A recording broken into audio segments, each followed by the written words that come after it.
Hello and welcome to my channel. I'd like to present a new original story inspired by real events.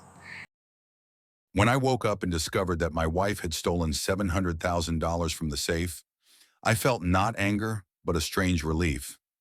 Rachel had finally decided to do what I'd been waiting a month to do, and now I had a chance to help her. She was on her way to Las Vegas with money she thought was her salvation, but the real salvation lay ahead of her. But let's start at the beginning. My name is Alex Carter. I'm 42 years old, and I own a refrigeration sales and service company in Seattle. Carter Cooling Systems specializes in industrial refrigerators, freezers, and air conditioning systems for restaurants, supermarkets, and food processing plants. It's not the most glamorous business in the world, but it consistently brings in good money, about $1,200,000 in net profit a year, which in Seattle means a comfortable life in a good neighborhood with the ability to afford a quality car and a vacation in Europe. I started the company 16 years ago, right out of technical college, where I studied refrigeration and ventilation systems. I started with a tiny office in a warehouse district in a van in which I carried tools for home refrigerator repair. Gradually moved into commercial equipment. Restaurants and cafes paid much better than private clients, and I enjoyed working with professional installations more. Over the years, I've built relationships with major equipment suppliers, assembled a team of 8 experienced technicians, and developed a reputation as a reliable contractor who solves problems quickly and efficiently. My specialty is complex cooling systems for large facilities. If a restaurant chain of 20 establishments suddenly starts breaking down freezers, I'm the guy to call. If the central air conditioning system that maintains the right temperature in the shops fails in a food production facility, my team is called in. The job requires not only technical knowledge, but also the ability to quickly analyze the situation, find non-obvious causes of breakdowns, and offer cost-effective solutions. Often a problem that seems catastrophic can be solved by replacing one small component or adjusting the control system. In the refrigeration business, details and reliability are important. If a restaurant loses refrigeration on a Friday night, every hour of downtime costs the owner thousands of dollars in damages from spoiled food and lost customers. That's why I always keep a stock of parts, work around the clock, and guarantee a technician will be out within 2 hours of a call. This approach has brought me loyal customers among the big chains and helped me survive the recession of 2008 year when many competitors were closing down. I married Rachel 17 years ago when I was 25 and she was 21. We met at a bookstore in downtown Seattle. I was buying technical literature on new cooling systems, and she was a sales associate. Rachel was the type of woman who made a man forget about everything in the world. Tall, slender, with long brown hair and expressive green eyes that glowed with a keen interest in everything that was going on around her. But it wasn't her looks that won me over the most. It was her ability to talk about books, art, and travel with such passion that even the technical manuals in my hands seemed boring compared to her stories. We dated for 3 years, and they were the happiest years of my life up to that point. Rachel had a rare talent for finding beauty in the everyday. She could spend half an hour admiring the play of sunlight on wet pavement or marveling at the steam rising from hot coffee in the cold air. Her enthusiasm was infectious, and thanks to her, I learned to notice things I had previously overlooked. The architectural details of old buildings, the changing colors of the sky during the day, the sounds of the city at different times of day. After her marriage, Rachel left her job at the bookstore and enrolled in an interior design course. She turned out to have a real talent for this business. She was able to create spaces that were both functional and beautiful, modern but cozy. 2 years later, she opened her own studio and began working with private clients. Young families entrusted her with the design of apartments. Small companies ordered the design of offices. Her portfolio was quickly replenished with interesting projects, and soon she became one of the most popular designers in our neighborhood. Now tell us in the comments, where are you listening to this story from, and how much time do you have? Maybe someone is traveling to work in the early morning, and someone can't sleep because of family problems. And if you're curious to know how love can make you go on the sly to save a loved one, put a like. We'll see if this story about dealing with addictions in the family is worth telling further. We bought a house in Queen Anne, one of those quiet neighborhoods where neighbors know each other by name and children play quietly in the streets until late in the evening. It was a two-story colonial-style house built in 1923 with a spacious porch, high ceilings, and original oak hardwood floors. The house needed some cosmetic repairs, but that's just the way we liked it. We could use our skills and create something really special. For a year and a half, we transformed this house into our family hearth. I handled all the technical issues. I replaced the old heating system with a modern one, installed new wiring, repaired the plumbing, and even ran the air conditioning system using my professional knowledge. Rachel worked on the interior. She kept the historic character of the house, but added modern amenities and created an incredibly cozy atmosphere with just the right furniture, lighting, and color scheme. Our living room with fireplace became a favorite place for evening conversations. The kitchen became the heart of the house where we cooked together on weekends. And my home office on the second floor became the perfect place to work on documents and plan new projects. We didn't have children. At first, we wanted to focus on our careers and home improvement. Then we tried for several years, but conception didn't happen. Doctors couldn't find a specific reason, suggested various procedures. But over time, we just stopped actively trying and got used to life as a couple. Rachel was sometimes upset to see happy families with children in parks or shopping malls. But we learned to find joy in other things: travel, shared hobbies, mutual friends. The first 13 years of our marriage were truly happy. We supported each other in difficult moments, rejoiced in our partner's successes, laughed a lot, and rarely quarreled. Our interests complemented each other well. I introduced Rachel to the technical aspects of construction and design, and she taught me to appreciate art, literature, and the beauty of the world around us.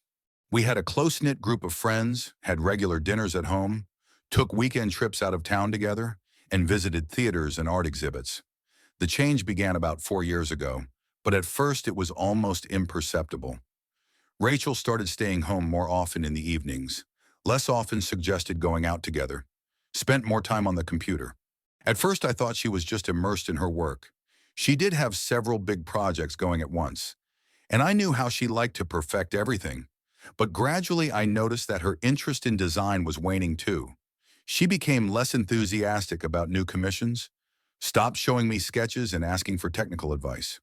At first I wrote it off as fatigue or a temporary creative crisis. It happens in her profession. Sometimes you need a break to regain inspiration. But when Rachel started turning down new clients and spending entire days at home doing nothing, I realized something serious was going on. She became irritable, complained of headaches, slept poorly at night, and lost her appetite. I suggested that she see a doctor, see a psychologist, or just take a vacation and go somewhere relaxing. But she waved away all my suggestions. It was around this time that Rachel discovered online poker. It started innocently. She said that she found an interesting game on the internet, where you can play for small amounts and distract from everyday problems. Poker, she said, helped her to relax and unwind a bit in those moments when creative ideas didn't come. I didn't see anything dangerous in it. Many people play cards for fun, and the stakes she talked about were quite symbolic, $5 or $10 an evening. But gradually the time Rachel spent playing increased. If she used to play for an hour and a half in the evening after work, now she could sit at the computer until 3 or 4 in the morning. When I asked her how things were going with poker, she answered briefly and reluctantly, saying that everything was fine. Sometimes she won, sometimes she lost, nothing special. But I noticed that her mood became very dependent on the results of the game. Some days she was excited and talkative. Other days she was depressed and withdrawn. The real worry I felt was when I started noticing oddities with our finances. At first it was small things. Rachel started asking for cash for household expenses more often, even though she used to pay for everything with a card. Then I discovered that small amounts of money were regularly withdrawn from our joint account, $200, $300, $500, which she attributed to urgent expenses for materials for work or gifts for friends. When I suggested keeping a joint spending spreadsheet to better budget, Rachel reacted with unexpected aggression, accusing me of distrusting and controlling her personal spending. It was then, 3 years ago, that Rachel had her first serious poker win. She came into my kitchen in the early morning, glowing with happiness, and told me that she had won $12,000 in a tournament overnight. I was happy for her, and offered to spend some of the winnings on a vacation to Italy, which we had long dreamed of. But Rachel said she wanted to use the money as seed money for a more serious game. She said she had studied the strategies of professional players, felt she was on the rise, and could make more money with poker than by design. I didn't realize at the time that this was the tipping point after which my wife began a slow but steady slide into the abyss of gambling addiction. The following months were an example to me of how imperceptibly someone you've known for years can change. Rachel really started making money with poker. For the first 3 months after that big win, she brought home between $2,000 and $5,000 weekly, which was more than she was making from design. I was pleased with her success and even proud that my wife had found a new source of income. Alex, you won't believe what happened today. Rachel burst into the kitchen where I was having dinner after work, glowing with excitement. I won $4,200 in one tournament. Congratulations, honey. That's a great result. Yeah, but you know what the best part is? Poker is a lot harder than I thought it would be. It's a real psychological battle. You have to read people, analyze their behavior, calculate probabilities. But gradually, I began to notice that the game was taking up more and more space in her life.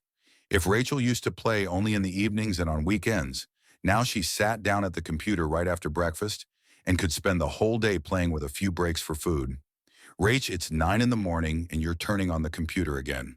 Why don't we have breakfast together first? There's a good tournament starting now. She didn't even look away from the monitor. Europeans play in the morning. They're more conservative. It's the perfect time to make money. But you played until 3 a.m. last night. Alex, you don't understand. There are no days off in this business. Good tournaments are played around the clock. And if I want to maximize my earnings, I have to take advantage of every opportunity.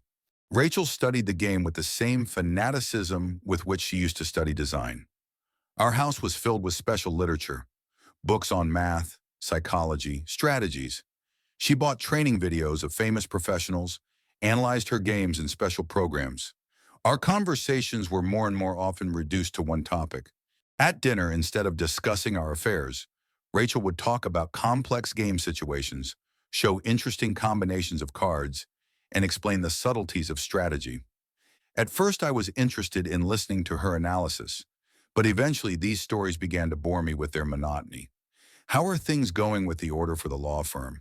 I asked over dinner in October. What order? Oh yeah, I haven't started working on it yet. You know, the profit margin on gaming is much higher than on design right now.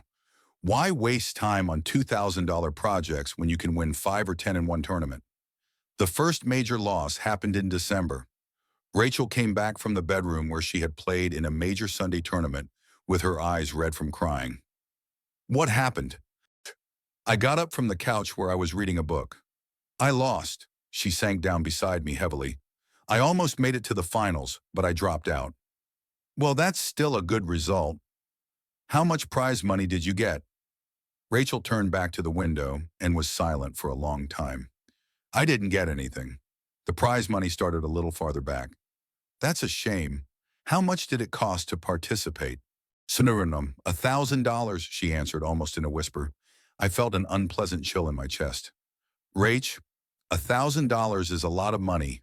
Are you sure it was worth risking that kind of contribution? Alex, you don't understand, she turned to me sharply. This tournament had $1.5 million in prize money. The winner got $400,000. I was very close to a big win. But you lost the whole 1,000. I only lost because I was unlucky in a key situation. It's pure math. I was the favorite, but the cards weren't in my favor. For the next few weeks, Rachel played with double the intensity, trying to win back the money she had lost. She practically never got up from the computer, taking breaks only for quick snacks and a few hours of restless sleep. I tried to convince her to take a break, eat properly, or at least get some sleep, but she rejected all my suggestions. Honey, it's after 1 o'clock in the morning. Why don't you call it a night? I looked into the bedroom where she was sitting at her laptop. Now begins the night tournament with big prizes. It's the best time. All the Europeans are asleep. There's less competition. You look tired. When was the last time you had a good night's sleep? Alex, please don't bother me. She sounded annoyed. I'm trying to make up for last night's loss. If I stop now, Tomorrow will be even harder. That's when I first suspected that the size of the losses were much bigger than she was saying. Rachel began to take a constant interest in our finances, asking questions about the company's earnings, the state of our accounts. She had never gone into such details before, trusting me to manage the family budget. Alex, how much is in our joint account now? She asked me over breakfast in January. About $35,000. Why are you asking? I just want to understand our financial situation. How's business going? Is winter going well? It's okay. There's always fewer new orders in winter, but there's regular service for old customers. Is there a problem? No, no problems. Just wondering. Shortly after this conversation, Rachel asked me to lend her money from the business. I need $15,000, she said as she walked up to my office. Temporarily. What do you need that amount of money for? To rebuild my gambling capital. I'm going through a rough patch right now. Too many failures in a row. But I'm sure things will get better soon. How much did you actually lose? In December, you said it was a small loss. Rachel turned her back to the window and was silent for a long time. Little more than I said, but that's normal for a professional. We all have our downtimes. How many? Alex, it doesn't matter. What's important is that I know how to fix it. I just need adequate capital to play without pressure. When she finally admitted that she lost $18,000, I felt the ground slipping from under my feet. But I agreed to give her the money on the condition that it was a short-term loan with interest. A month later, the situation repeated itself. Rachel asked for another $20,000, explaining that too little capital was preventing her from playing optimally. She was forced to risk too much money in each game, which created psychological pressure and led to mistakes. Maybe we should go back to design, I suggested, at least partially so that there would be a steady income. She looked at me like I was suggesting she jump off a roof. Alex, are you suggesting that I give up my career at the most difficult moment? Right now, I should be redoubling my efforts, not giving up. When I agreed to give her the second sum, I asked to see detailed statistics of her results. Rachel opened a special program on her computer and showed me a graph for the last few months. The data didn't look catastrophic. There were ups and downs, but the general trend seemed acceptable. Where are the statistics for the earlier period? I asked. You've been playing for over a year. The data was lost when the program was reinstalled. She quickly closed the window. But it doesn't matter. What's important is that I'm on the right track now. By spring, I began to notice serious changes in Rachel's physical condition. She had lost a significant amount of weight. She was constantly forgetting to eat when she was playing the game and eating mostly quick snacks at the computer. She had dark circles under her eyes from chronic sleep deprivation, and her skin was pale and dry. She practically stopped taking care of her appearance.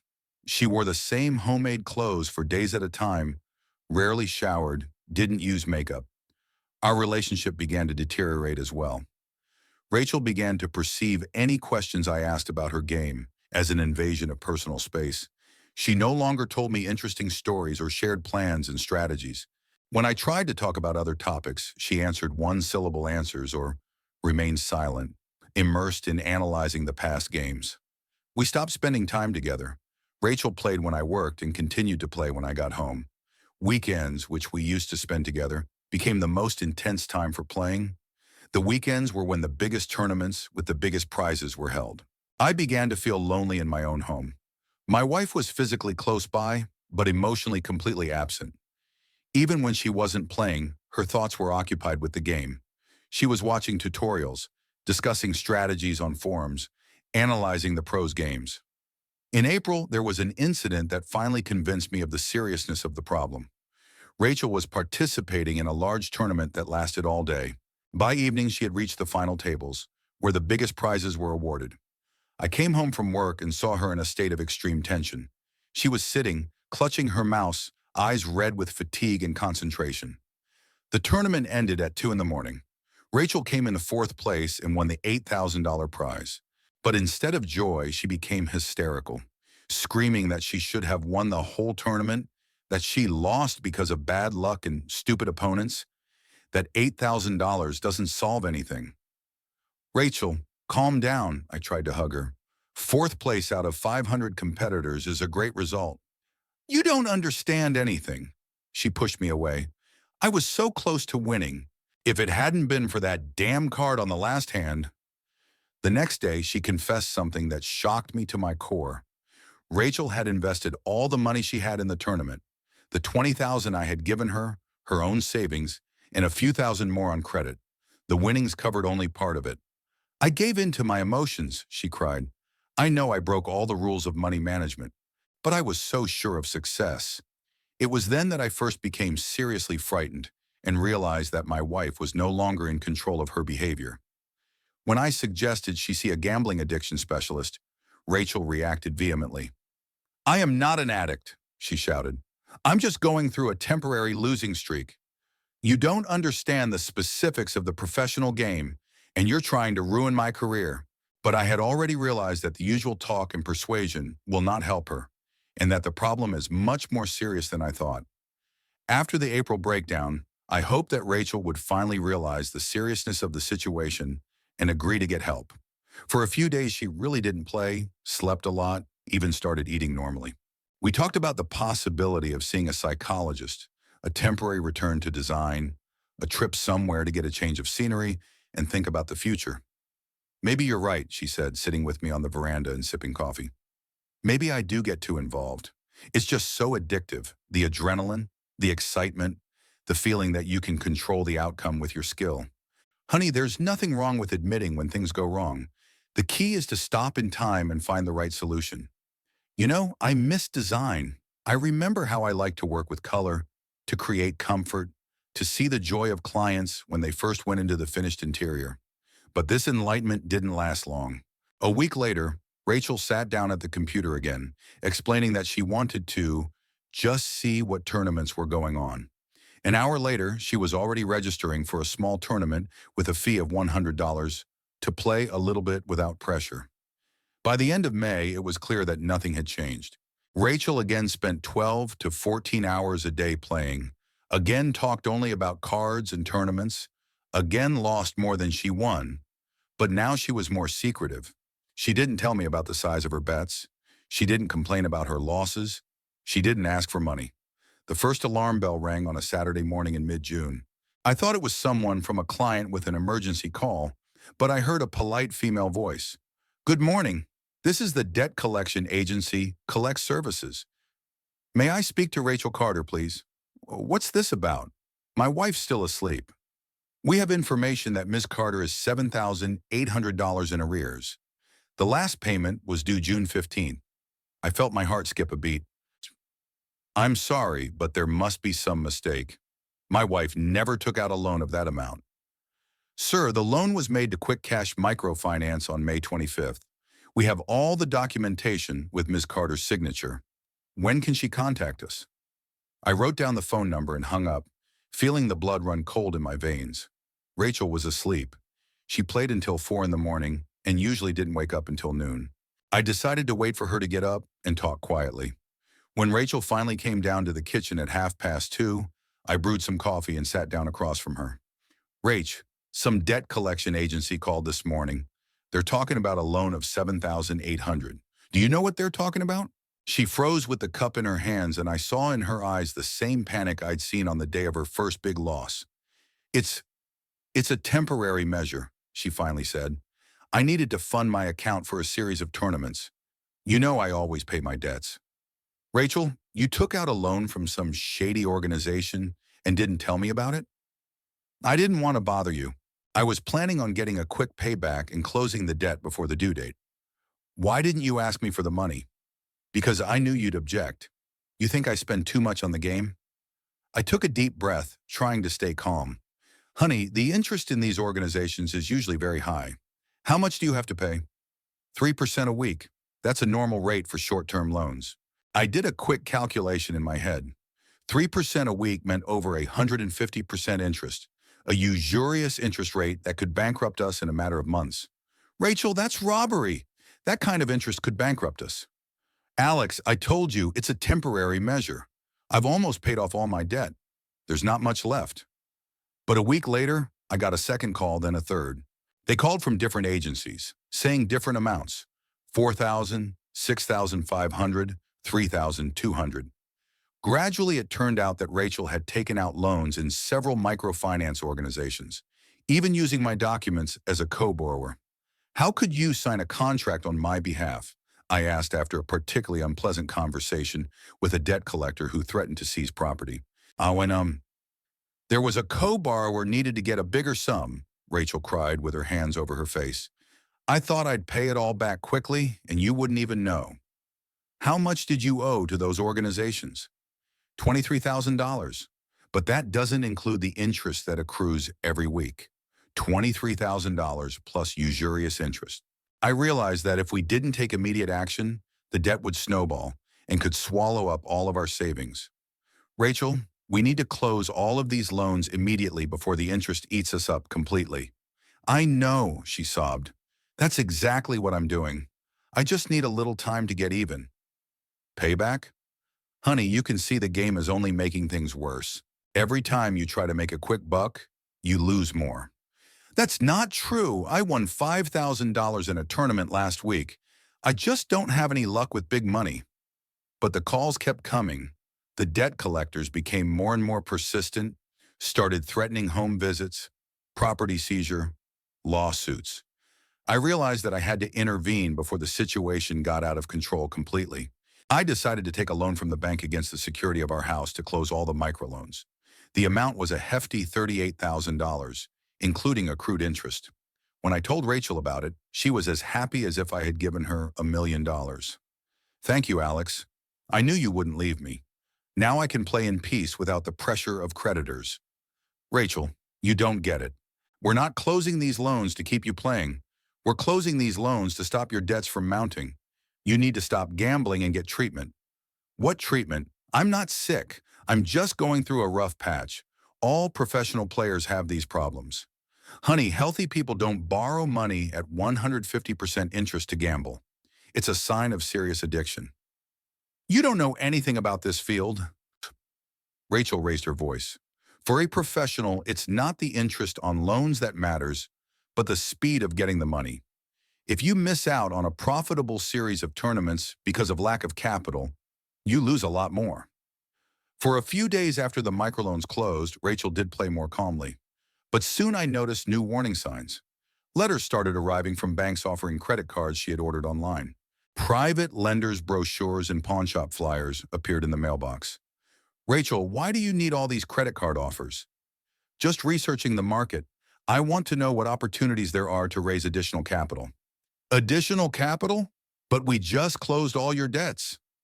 Alex, you realize that $38,000 isn't the kind of bankroll that allows you to play at serious limits. To make really big money, you need a capital of at least $100,000. I felt my eyes darken. Rachel, we just spent almost $40,000 to pay off your gambling debts, and you're already planning new loans? Not loans, but investments in my career. Look at any successful entrepreneur. They all use leverage to increase profits. But gambling is not a business. It's a gambling pastime that has become a disease. How can you say that? Rachel's eyes filled with tears. I spent 2 years studying this field, read dozens of books, analyze thousands of gambling situations.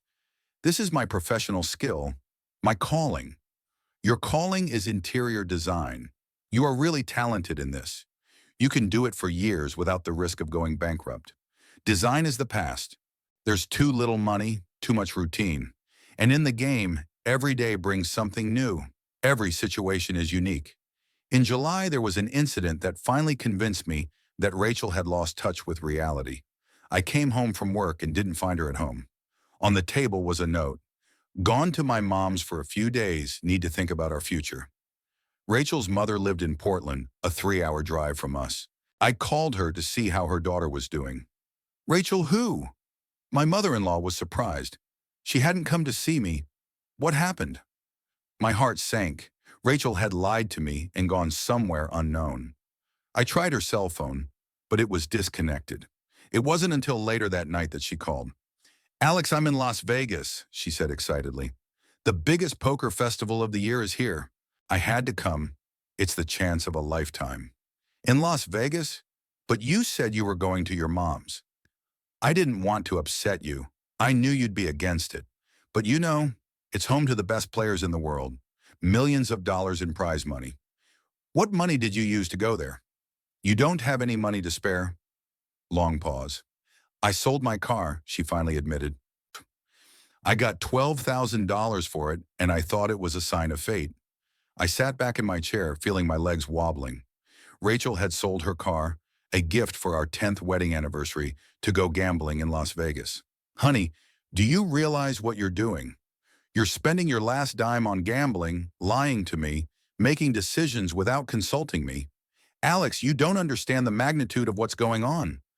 She sounded like a fanatical enthusiast. The main tournament has a guaranteed prize pool of $10 million. The winner gets $2 million. If I take at least 10th place, all our problems will be solved. What if you lose all 12,000? I won't. I feel like I'm in great shape. I've been in the prizes several times in the last week, and my game has improved a lot. Rachel spent 4 days in Las Vegas. She called every night, talking about the tournaments she'd been to, the professional players she'd talked to, the incredible atmosphere of the main poker event of the year. In her voice, you could hear the excitement of a person who finally got to the place where he had always dreamed of being. But on Thursday, the call stopped. The phone was disconnected again. I worried all Friday, and on Saturday morning, Rachel came home, pale, gaunt, her eyes red from crying. I lost it all, she said without saying hello. $12,000 in 4 days. Didn't even make it to the prize money in any of the tournaments. What happened? Nothing much, just bad luck. A few times I'd gotten into really bad situations where I had good cards, but my opponents caught even better cards. She went into the bedroom and lay down without undressing. I realized I needed to act decisively. The game was destroying my wife physically and mentally, pushing her into lying and reckless behavior. No longer could I just watch from the sidelines. The next day, I made an appointment for Rachel to see a psychologist who specialized in gaming addiction. When I informed her of this, she reacted with extreme aggression. Anifum, I'm not going to see. I'm not going to any therapist. I'm not sick. I'm just going through a rough patch that will end sooner or later. Rachel, healthy people don't sell cars to gamble. They don't lie to their loved ones. They don't borrow money at usurious interest rates. You don't understand anything, she screamed. This is an investment in my future. One successful gamble will cover all expenses. Honey, you've lost over $100,000 in 2 years. Isn't that enough to know something's going wrong? $100,000 is nothing compared to the potential income. You just don't understand the magnitude of modern poker. I realized that persuasion was futile. My wife was so deeply immersed in her illness that she couldn't see what was going on. I had to take drastic measures, but I didn't know what they were. After Rachel returned from Las Vegas, I realized that she was not telling me the whole truth about the extent of our problems. The $12,000 from the sale of the car seemed too small for 4 days of play in the most expensive poker city in the world. Participation in major tournaments cost thousands of dollars per entry, plus lodging, meals, and flights. A simple calculation showed that Rachel was either only in 1 or 2 tournaments, or she had additional sources of money that she wasn't telling me about. In addition, I began to notice oddities in her behavior after her return. Rachel had become more secretive than usual. She moved her computer into her bedroom and played games there with the door closed. She answered my questions about the results of the game with one-word answers, no longer showed me interesting situations or talked about strategies. When the mail came, she'd pick it up first and look through it alone. Rach, how's the game going? I asked her at dinner a week after she returned. Fine, she replied, not looking up from her plate. Are you rebuilding your bankroll after your trip? Little by little. I'm playing at low limits, no risk. Can you show me your stats?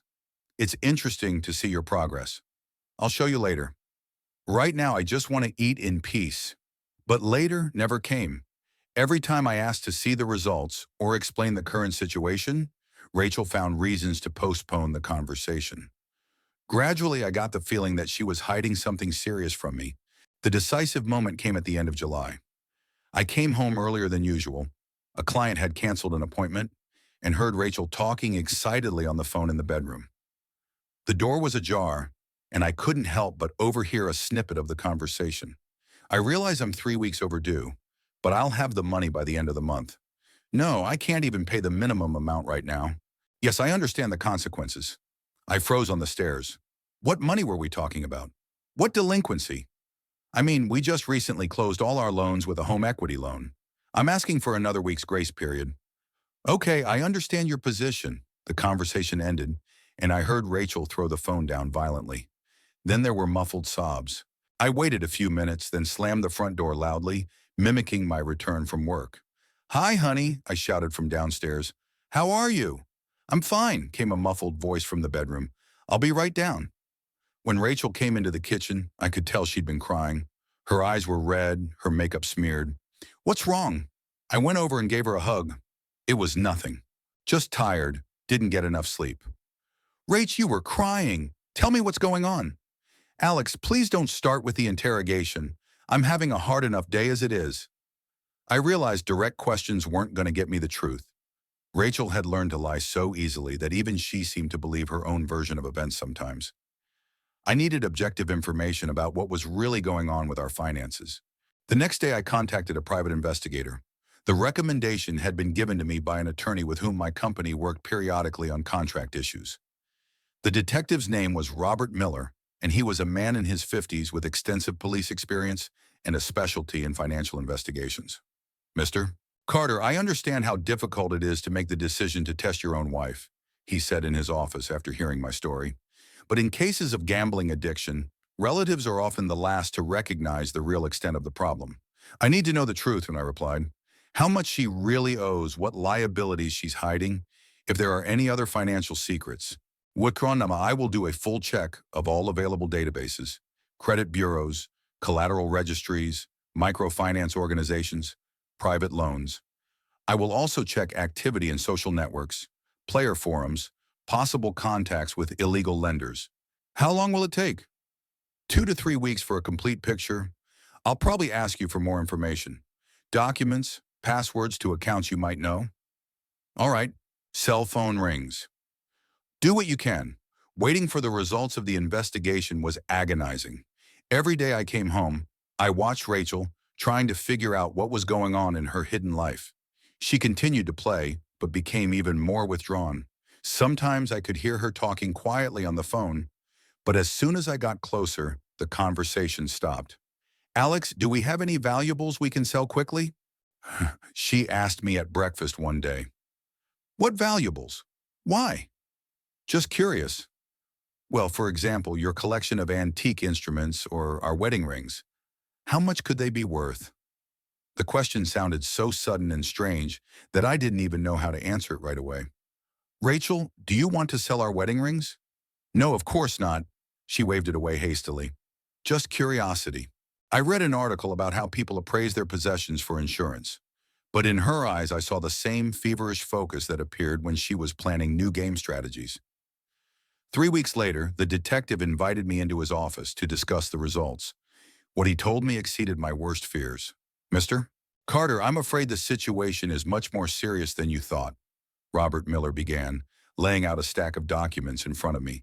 Your wife's total debt is approximately $940,000. I felt the blood drain from my face. Almost $1 million? But how is that possible?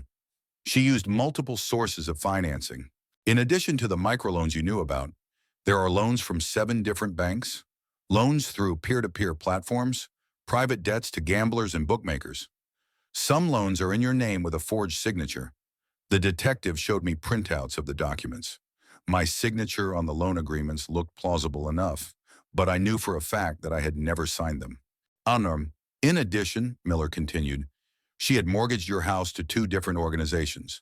The first mortgage you took out on your own to pay off your microloans. The second one she made secretly using your documents. How could she mortgage the house without my consent? In some states, laws allow spouses to dispose of joint property without mutual consent. Your wife exploited that loophole. And how much did she get for the second mortgage? $120,000. The money was deposited into her personal account a month ago. I tried to digest that information. It looked like our house had been mortgaged twice for a total of about $200,000, plus another $700,000 and more in various debts. But where did she get that much money to play with? Even if you add up all the loans, according to my data, most of the money she lost not in poker, but in online casinos.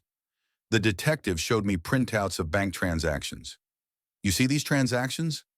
$5,000 to $10,000 a day transferred to gambling platforms. In the last 6 months, over $400,000 has passed through her accounts. Online casinos? But she said she only plays poker. According to her transaction history, she plays roulette, blackjack, slot machines. And the stakes are very high, upwards of $100 a spin. That was the blow that finally shattered my illusions. Rachel lied not only about the size of her debts, but also about what she was playing. Poker requires skill and strategy. You can theoretically win there if you're a true professional. But casino is pure math, where in the long run, the establishment always wins. There's another problem, the detective continued. Some of the loans are taken from private individuals who are not very nice to the debtors. I have information about threatening phone calls, demands for immediate repayment. Threats? What kind of threats? So far, it's mostly psychological pressure, but if the debts aren't paid soon, things could get out of hand. I sat in the detective's chair, stunned by the magnitude of the disaster. Nearly $1 million in debt, the house mortgaged twice, threats from creditors, forged documents. All of this was happening under my nose, and I hadn't noticed a thing. Mr. Carter, I have reason to believe that your wife may be taking desperate steps, the detective said. In such cases, people sometimes go to stealing from loved ones, selling property without consent, even insurance fraud. So you think she could steal money from me? It's entirely possible. Gambling addiction at this stage deprives people of moral restraints. They're willing to do anything to get money to keep playing. At home, I had $700,000 in cash in my safe, a reserve for business emergencies. Money that had been accumulated over the years, set aside from each large order in case of unexpected expenses or temporary difficulties with customers.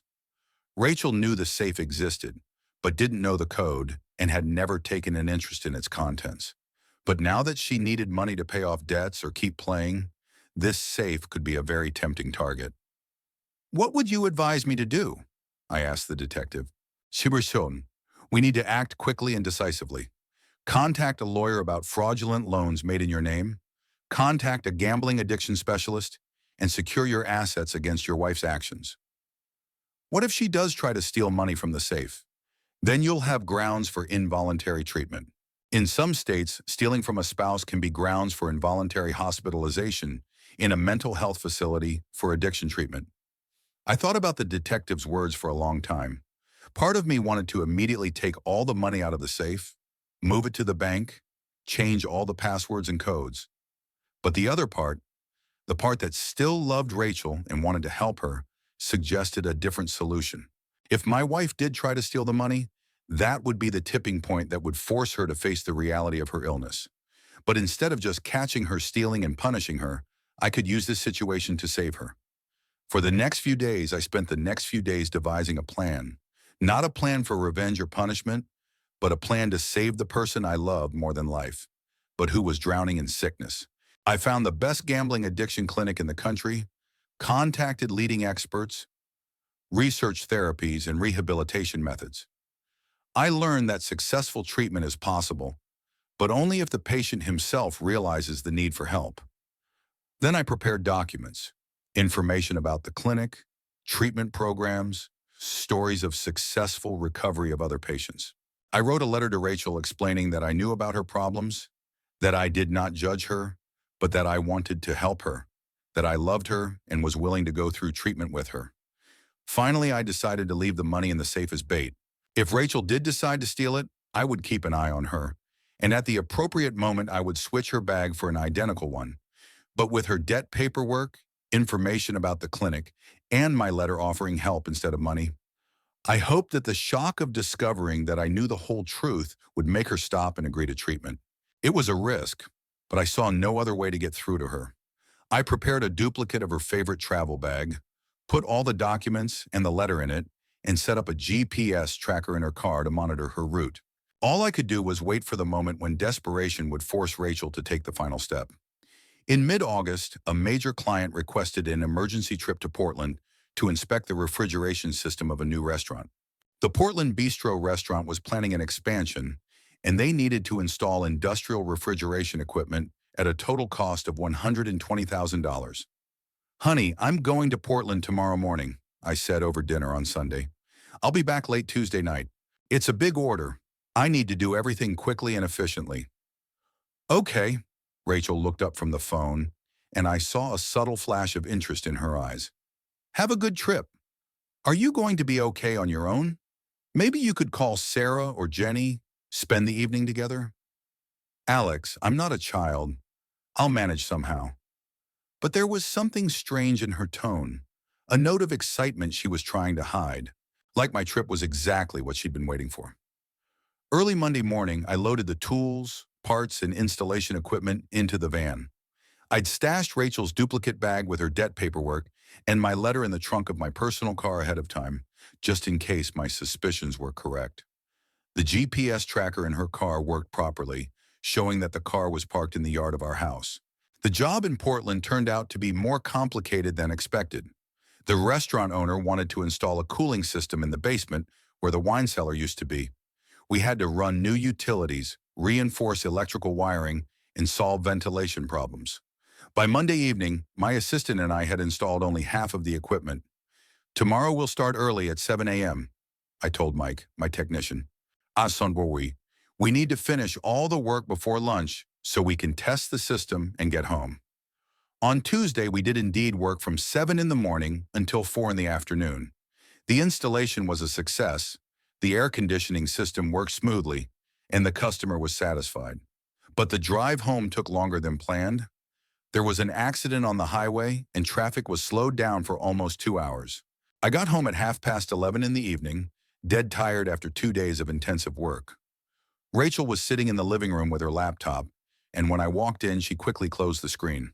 Hi, darling. How are you doing? I kissed her on the cheek. Fine. How's work going for you? Did it work out? Yeah, the installation went great. The customer's happy. But I'm so tired, I just want to take a shower and go to bed.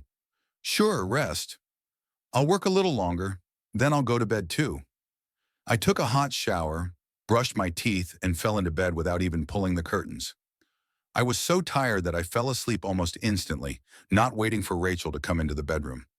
I woke up to a sound quiet, but distinct enough to bring me out of a deep sleep. At first I thought it was the neighbor's cat walking on our fence, but then I realized the sound was coming from inside the house. Cautiously turning my head, I looked at the alarm clock. 4 in the morning. The bed next to me was empty. Rachel was awake. I lay still, listening to the sounds in the house. It was quiet at first, then there were careful footsteps on the stairs, someone coming downstairs trying not to creak the floorboards. Then there was the sound of a door closing, the door to my office where the safe was. My heart sped up. Had Rachel really decided to steal? I carefully got out of bed, walked to the window, and looked out into the yard. Her car was parked where it had been the night before. I stood at the window for a few minutes, wondering what to do. Part of me wanted to go downstairs and catch Rachel in the act. But the other part, the part that still hoped for the best, told me to wait and see what she could do. New sounds came from the study, the scratching of metal against metal, as if someone was trying to pick a key to a lock or pick it with lock picks. Then a light click and silence. The safe was open. I walked quietly to the stairs and peered down cautiously. There was a faint flashlight shining from the office. Rachel was working in the dark so as not to wake me. After a few minutes, the light went out, and I heard her coming up the stairs. I quickly went back to bed and pretended to be asleep. Rachel quietly entered the bedroom, walked over to the closet, and started pulling something out. I realized from the sounds that she was packing a travel bag, putting away clothes, shoes, and necessary items for the trip.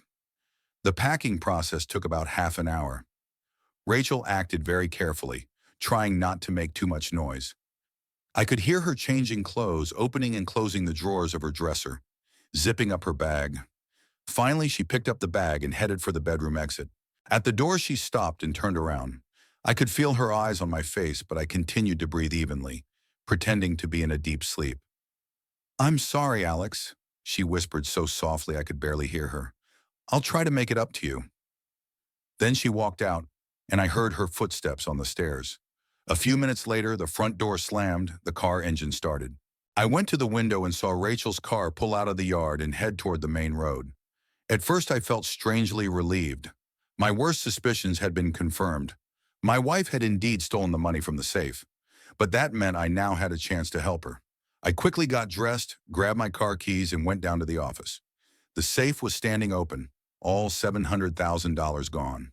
On the shelf where the money had been lying was a note written in Rachel's handwriting. "Alex, I'm sorry. I couldn't do it any other way. I'll try to make it up to you." As I read these lines, I realized that my wife was aware of the wrongness of her action, but her illness was stronger than her conscience. She really needed help, and now I had the opportunity to offer it. I loaded the duplicate bag with the documents and letter into the car and checked the GPS tracker on my phone. Rachel's car was heading south on Interstate 5. She was headed toward California, and from there, she was obviously planning to get to Las Vegas. Leaving the house, I maintained a distance of several kilometers, following my wife's car on the GPS. Dawn was just beginning, and there weren't many cars on the road. Rachel drove fast but carefully, not speeding or attracting the attention of the traffic police. During the drive, I ran through a plan of action in my head. The main thing was to wait for the right moment to swap the bag of money for the bag of documents.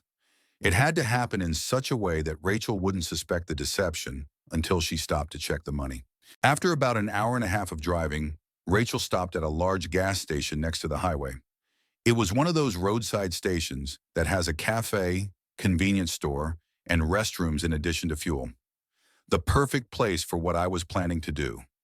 I parked in the far corner of the parking lot where I could see Rachel's car, but she couldn't see me. Watched as she got out of the car and headed towards the gas station building. This was my only chance. I had 5 to 10 minutes tops while she would be in the restroom or buying coffee at the coffee shop. I quickly got out of the car, grabbed my duplicate bag, and headed for her car. To my surprise, Rachel hadn't locked the car. Apparently, she was in a hurry or too excited about what was happening. The door opened without a problem. The money bag was on the front passenger seat. I carefully picked it up and placed an identical bag with the debt paperwork and my letter in its place. Externally, they looked exactly the same. Same dark blue color, same size, same leather strap. The only way to distinguish them was by their contents. The whole operation took less than a minute. I returned to my car just as Rachel emerged from the gas station building with a glass of coffee in hand. She got into the car, started the engine, and continued south, unaware that a switch had been made. I stayed at the gas station for another half hour, letting her drive farther away. I was carrying a bag with $700,000 in cash, money my wife had stolen from my safe, thinking she was starting a new life in Las Vegas. Instead, she was carrying paperwork about her debts and a letter from her husband, who knew the truth about her illness and wanted to help. I opened the bag and checked the contents. All the money was there, neatly folded in bundles of $10,000. Rachel had apparently been in a hurry and had taken the entire contents of the safe without counting or sorting them out. In the letter that was now riding in her car, I wrote not of anger or disappointment, but of love and willingness to help, explaining that gambling addiction is a serious disease that can and should be treated, that I knew she was in debt, but that I didn't judge her for her past mistakes, that I was willing to go through rehab with her and support her every step of the way. Along with the letter in my bag were printouts of all the documents about her loans, which I managed to find with the help of a detective. Bank loans, microloans, private debts, a complete picture of the financial disaster she had driven herself into. But most importantly, there was information about the best gambling addiction clinic in the country, contacts of specialists, rehabilitation programs. I imagined the moment when Rachel stopped somewhere in the Nevada desert to count her money before entering Las Vegas and discovers the switch. Her shock when she realizes I know about the theft. Her despair when she sees the extent of the debts she thought she was hiding from me. But what worried me most was her reaction to the letter. Would she realize that I acted out of love and not out of a desire to punish? Would she accept treatment, or would she try to find another way out of the situation? I started the car and drove home to wait for her call. I estimated that she would discover the switch in 2 or 3 hours when she decided to check the money. That's when the most important part of my plan would begin, the conversation that would convince Rachel that there was a way out and that she wasn't alone in her struggle with the disease. During the drive back, I prayed that my wife would find the strength to accept help and start a new life without gambling. The drive home seemed endless. Every minute felt like an hour, and I kept glancing at my phone, waiting for Rachel to call. By my calculations, she should have discovered the switch about 2 hours after stopping at a gas station when she decided to count the money before entering Las Vegas. When I got home, I brewed some coffee and sat in a chair by the window with my phone in hand. The GPS tracker showed Rachel's car continuing south on the highway toward Nevada. The speed was steady, about 100 kilometers per hour, with no stops or sudden changes in route. I tried to imagine what she was thinking behind the wheel. Maybe planning how to spend her money in the casino, what games to choose, what bets to start with. Or maybe she's feeling guilty about the theft and trying to convince herself she did the right thing. Or just driving in silence, immersed in music, trying not to think about anything. At 11:30 in the morning, the GPS showed that the car had stopped. According to the coordinates, it was a small cafe in the Nevada desert, about an hour from Las Vegas. The perfect place to take a break, grab a bite to eat, and check the contents of my bag before entering the gambling city. I clutched my phone in my hands and waited. 5 minutes passed, 10, 15. Maybe she's just eating lunch and hasn't opened the bag yet, or getting gas, or talking to someone on the phone. At the 20th minute, the phone rang. The name Rachel popped up on the screen, and I answered immediately. Hello? Instead of a voice, I heard sobs, desperate, inconsolable, like the cries of a child who has lost everything in the world. Rachel was crying so hard she couldn't say a word. Rachel, honey, is that you? I got up from the chair, feeling my heart pounding in my chest. Alex, she finally squeezed out between sobs. You know? Yes, I know. I know everything. Calm down, please. How could you know? I thought, she sobbed again, and I realized I needed to speak calmly and confidently so as not to aggravate her condition. Rachel, listen to me carefully. Did you read the letter? Yes, she whispered in a low whisper. Then you know I'm not angry with you. I'm worried about you. I want to help you. Do you understand that? But I took your money. You're sick, Rachel. Gambling addiction is a serious disease that makes people do things they would never do in their right mind. Alex, I don't know what to do. Her voice was shaking with tears. Have you seen the papers? Did you see how much I owe? I did, $940,000. But that's not a judgment, honey. These problems can be solved. How? Where do you get that kind of money? I ruined us, ruined our family. I closed my eyes, trying to find the right words. I had to convince her that there was a way out, but not to promise the impossible. Rachel, where are you right now? Some cafe in the desert. I don't remember the name. Alex, I was going to drive to Vegas and get my money back. I thought if I bet everything on red on roulette. No! I raised my voice, but then I got myself together. I'm sorry I yelled at you, but you shouldn't go to the casino. It'll only make things worse. But how else do you get the money to pay off your debts? There are other ways. We can sell the house, the business, take bankruptcy as a last resort. The main thing is to stop the game before it destroys us completely. She was silent for a few seconds, only sobbing. Rachel, are you still there? Yeah. Alex, did you read in the paperwork about the threats? Some creditors are calling every day, demanding immediate payment. One said if he didn't get the money by the end of the week, he'd... Said what? That he'd come to our house and take everything of value. He also said he was talking about your business, that he could blow up contracts with clients. I felt a chill in my stomach. So the creditors have already started to find out information about our assets and ways to apply pressure. Honey, listen to me. You mustn't make any decisions in a state of panic right now. Tell me exactly where you are. I'll come to you and we'll discuss this calmly. You'll come, but it's far away. Of course I'll come. You're my wife. I love you, and we'll get through this together. She cried again, but now there was not only despair but relief. I was so afraid to tell you. I thought you'd hate me, leave me. Never. Illness is not an excuse for divorce. It's an excuse for treatment and support. In your letter, you mentioned a clinic. Is that really going to help? Yes, Rachel. They have the best gambling addiction specialists in the country. I've already contacted them about treatment programs. The main condition is that you have to want to get better. I do, she said quietly. I'm so tired of this nightmare. Every day thinking only about the game, lying to you, borrowing money. It's not life, it's existence. Then tell me the exact address. I'm on my way right now. Desert Rose Cafe on Route 95, mile marker 3.231. There's a big truck stop there. All right, I'll find it. Wait for me, don't go anywhere. And most importantly, don't go to the casino even if you feel the urge. Okay, she sobbed.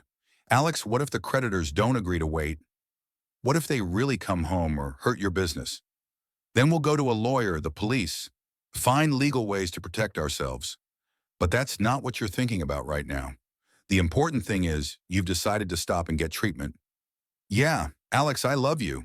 I'm sorry for all of this. I love you too. I'll see you in 3 hours. I hung up the phone and immediately started packing for the road. I took documents, money, warm clothes in case I had to stay in Nevada overnight. GPS showed that it was about 400 kilometers to Desert Rose Cafe on a straight highway. All along the way, I thought about how to have the right conversation with Rachel. She was in an extremely vulnerable state, between the despair of realizing the magnitude of the problems and the hope that they could be solved. One careless word could push her back to suicidal casino gambling.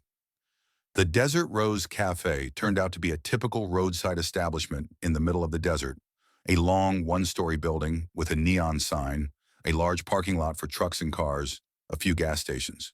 A place where truckers, tourists, and casual travelers stop. I noticed Rachel's car right away. A dark blue sedan was parked in the far corner of the parking lot, away from the other cars. I parked next to it and peered out the window.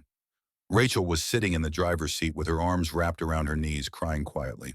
In front of me was not the confident and energetic woman I had married, but a broken person who had reached the edge of a precipice.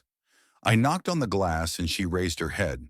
Her eyes were red with tears, her face pale and gaunt. She opened the door and stepped out of the car and fell on my chest, sobbing even harder. Alex, I thought you were going to hate me. Never. I hugged her, feeling her body trembling. It's going to be okay, honey. We'll be fine. We stood in the parking lot for a few minutes, and I just held her in my arms, letting her cry. Then I suggested we go into a coffee shop to talk quietly. It was cool and quiet inside. We sat down at a table in the far corner of the room, away from the other customers. Rachel ordered coffee, but she didn't even touch it, just sat there staring at the table and occasionally wiping her tears with a napkin. Get the papers, I said quietly. She pulled a stack of papers out of her bag, printouts of loan agreements, account statements, demands for repayment. I flipped through them, even though I already knew the contents from the detective. But now, looking at these papers in Rachel's presence, the numbers seemed even more frightening. When had this started? I asked. When did you realize you were no longer in control? Probably after that first big loss in December, she said quietly, not looking up. That was the first time I lied to you about the size of the loss. I said I lost 1,000, but it was really 18,000. And then every lie required another lie. I borrowed money to win it back, lost more, borrowed again. It snowballed. Rachel, when did you stop playing poker and start playing casino games? She flinched like I'd hit her. You know about that too? I do. Roulette, blackjack, slot machines, betting from $100 a spin. It was in the spring when I realized that poker takes too long to win big, and in casino you can bet everything on one card or one number and either solve all the problems in a minute or lose everything and get into even more debt. Yeah, she nodded. But you understand the logic, don't you? When you owe almost $1 million, there's no point in winning 1,000 a day. You need one big score. Honey, there's no such thing as a big score in a casino. The math always works against the customer. It's an industry built on people losing. I know, she sobbed. Deep down, I always knew. But when you're sitting in front of a machine and you see that the jackpot is just one symbol short of the jackpot, it feels like you'll be lucky next time. I took her hand. How do you feel now that you haven't played for hours? Emptiness, she answered without hesitation, like something important is missing. My hands are shaking, my mind is spinning with thoughts of the game, and fear of what will happen next, how to live without that adrenaline. It's called withdrawal syndrome. It's what addicts get when they're trying to quit drugs. So I'm really sick.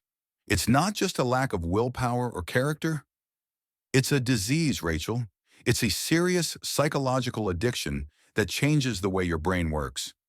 But it can be treated. She looked up, and for the first time in the whole conversation, she looked me in the face. Are you really willing to go through treatment with me? I mean, it could take months, years. I am. We've dealt with building a house, growing a business, a lot of other things. We can handle this. But the debts, almost $1 million, we're going to go broke. Maybe, but that amount of money isn't the end of the world. People start over after bankruptcy and build a successful future. The important thing is that you're healthy. And your company? A company can be rebuilt. A wife who killed herself or committed a crime because of debts can't. Rachel cried again, but now they were tears of relief, not despair. I was so afraid I was going to lose you. I thought you'd kick me out of the house, file for divorce. Never. In sickness and in health, remember? We made those promises to each other 16 years ago. What's the next step? Where do we start? We go home tomorrow and call the clinic.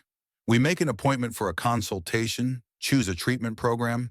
At the same time, we meet with a lawyer about debts and possible bankruptcy. And tonight? Tonight we're staying at a motel nearby. You're too excited for the long drive, and I need to rest after 3 hours of driving. Alex, what if I can't make it? What if I snap during treatment and start gambling again? Then we start over. And again if necessary. Alcoholics sometimes relapse 10 times before they finally quit. The important thing is not to give up. She squeezed my hand. Thank you for not giving up on me. Thank you for finding a way to stop me without humiliating me or punishing me. Thank you for accepting treatment. It's the most important decision of your life. We sat in the cafe for another half an hour discussing practical details.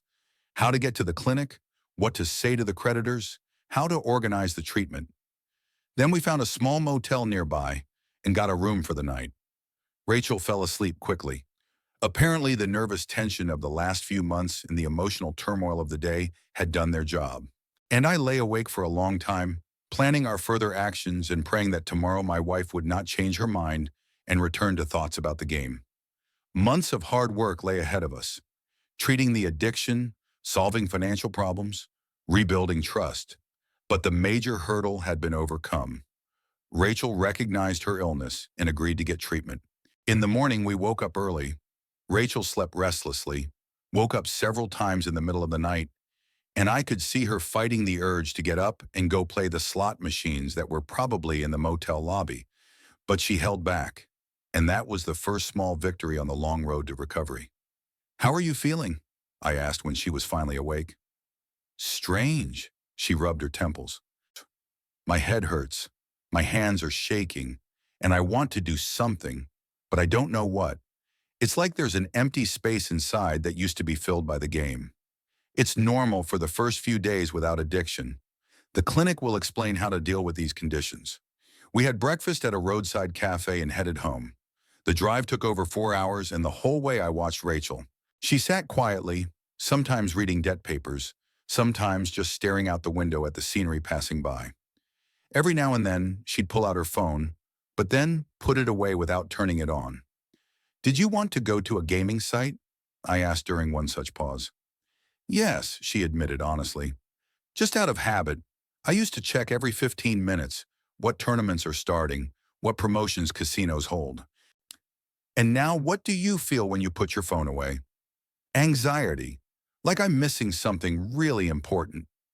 I know it's stupid, but I can't help myself. It'll pass. The brain's used to getting a dose of adrenaline and endorphins from the game. It takes time to adjust to other sources of pleasure. There was trouble at home. The mailbox was full of letters from creditors, and on the answering machine accumulated 23 messages.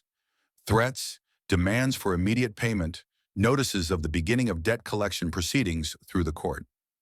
I'm afraid to listen to these messages, Rachel said, looking at the blinking red light on the answering machine. Then don't listen. Tomorrow we'll meet with the lawyer, and he'll deal with each creditor separately. And today we need to focus on the clinic appointment. I pulled out the business card of Dr. Susan Elizabeth, a leading gaming addiction specialist at the New Life Clinic in Seattle. We made an appointment for Monday. The weekend passed in a strange atmosphere. On the one hand, we were closer to each other than we had been in months. No secrets, no lies, open discussion of problems. On the other hand, Rachel was having a hard time without the game. She didn't know what to do. She was always walking around the house, often going to the computer but not turning it on.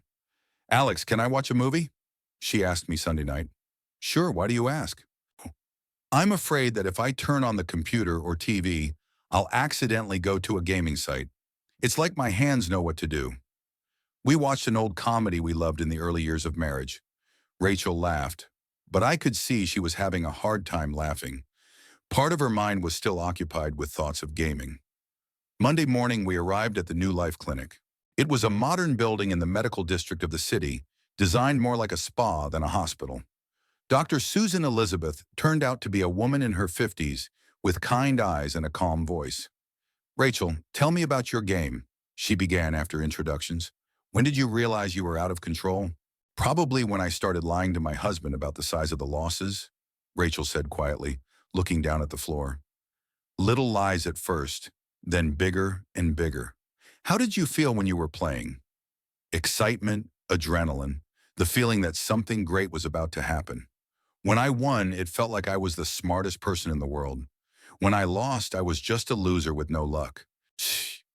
Have you ever gambled not for the money but for the process?" Rachel thought for a moment. "No, always for the money, or rather for the feeling that I was about to win a lot of money and solve all my problems in one fell swoop." Dr. Elizabeth nodded and turned to me. "Alex, how do you feel about your wife's addiction? Do you feel guilty for not seeing the problem sooner?" "There is," I answered honestly. Sometimes I think that if I had been more careful, I could have stopped it in the beginning. It's a normal reaction, but it's not productive. Addicts are very skillful at hiding their illness. Your job now is to support Rachel in treatment, not to blame yourself for the past." The counseling session lasted 2 hours. The doctor explained to us the nature of game addiction, mechanisms of its development, methods of treatment. Rachel was assigned a course of individual and group therapy, 3 times a week for 6 months, with the possibility of extension if necessary. "The first months will be the most difficult," Dr. Elizabeth warned. "The body will be demanding its usual dose of adrenaline, and the brain will be looking for ways to get a quick thrill. Rachel, you're going to have to cut off all access to any form of gambling." "Even the harmless ones?" Rachel asked. "You know, like lottery tickets or gambling apps on your phone? Especially those. There's no such thing as harmless gambling for an addict. It's like asking an alcoholic to drink only beer." We installed special programs on all devices that block access to gaming sites. I took over all the finances, bank cards, accounts, cash. Rachel received a weekly amount for personal expenses, but without the ability to save a large sum for gaming. At the same time, we began to tackle the debt problem.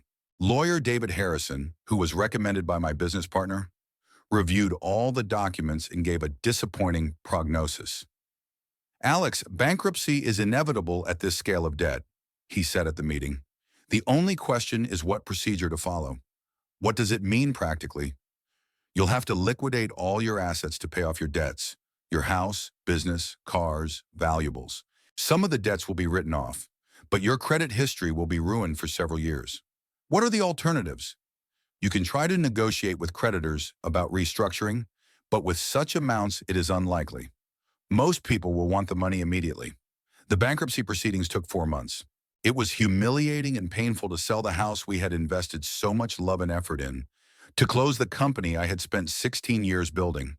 But it was also liberating at the same time. The weight of debt was finally no longer weighing on us.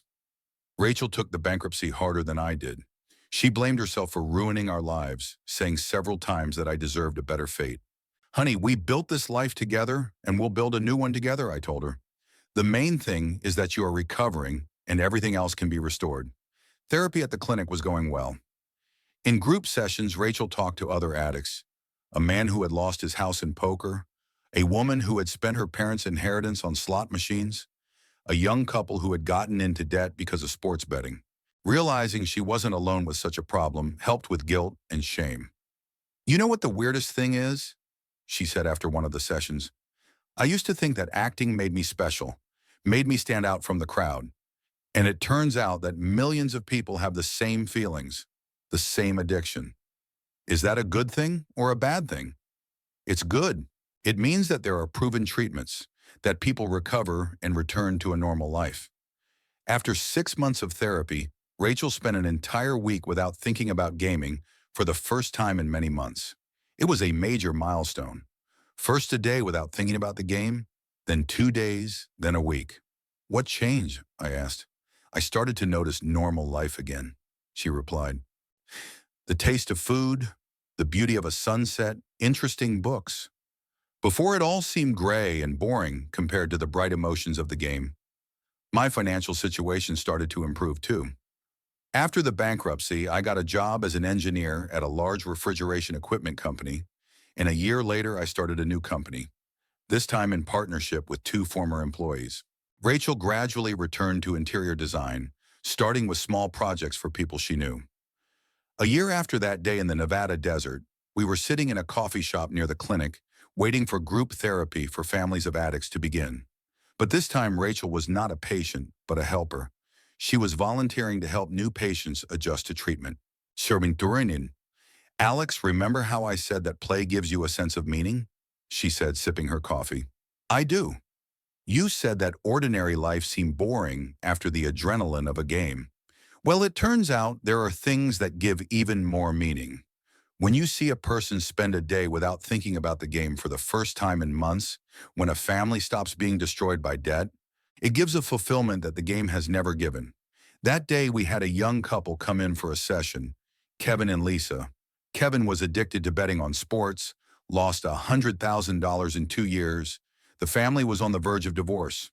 The story is almost identical to ours, only on a smaller scale. I don't understand how we got to this point, Lisa cried.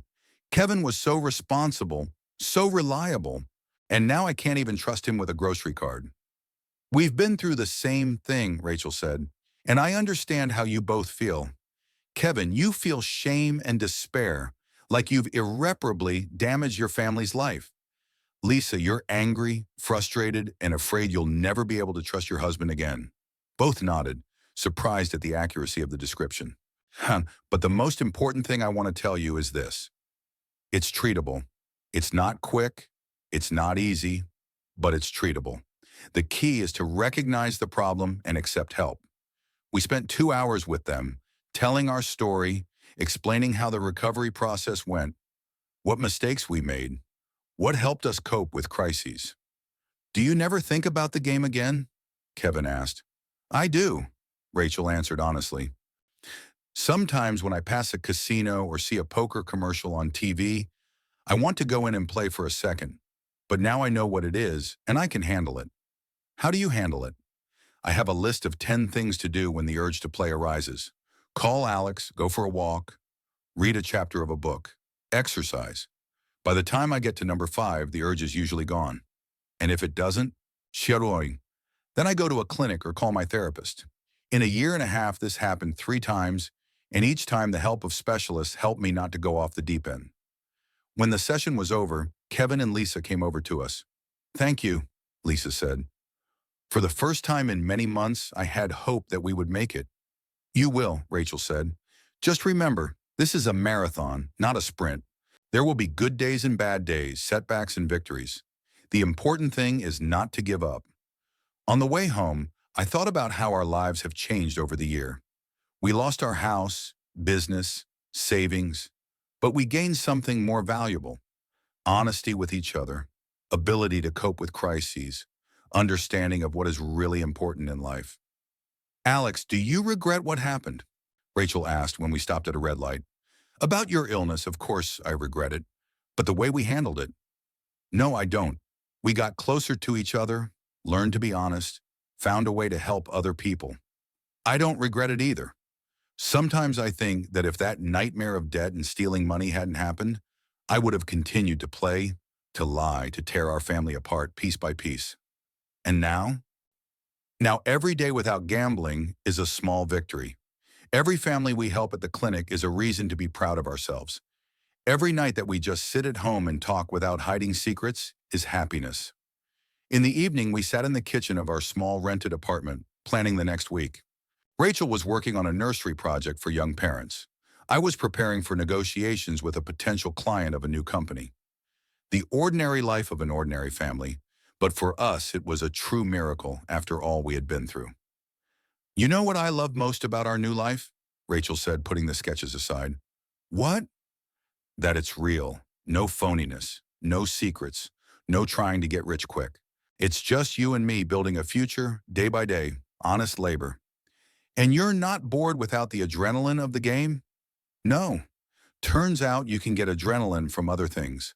When clients see the finished interior and admire the result, when you and I plan to buy new furniture and know that we earned it honestly, when we help someone in the clinic to cope with addiction, it gives no less emotion than winning in the casino. Or maybe even more. Definitely more. Because these emotions don't destroy life, they create it. Before we went to bed, as usual, we discussed plans for tomorrow, shared our impressions of the day, and hugged. Simple human joys that we almost lost due to illness, but managed to regain thanks to love, patience, and professional help. As I tell this story now, it has been 3 years since that day in the Nevada desert. Rachel has made a full recovery. We have bought a small house. My new company is doing well. But most importantly, we continue to help families facing gambling addiction.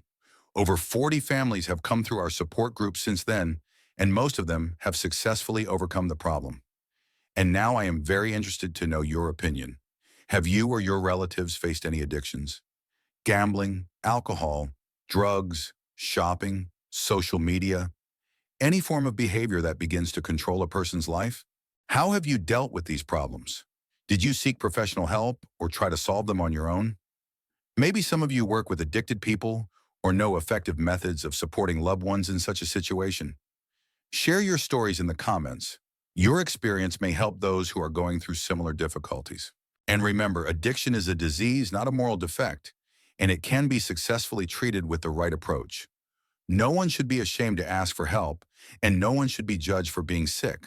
Support each other, and together we can help more families find a path to recovery.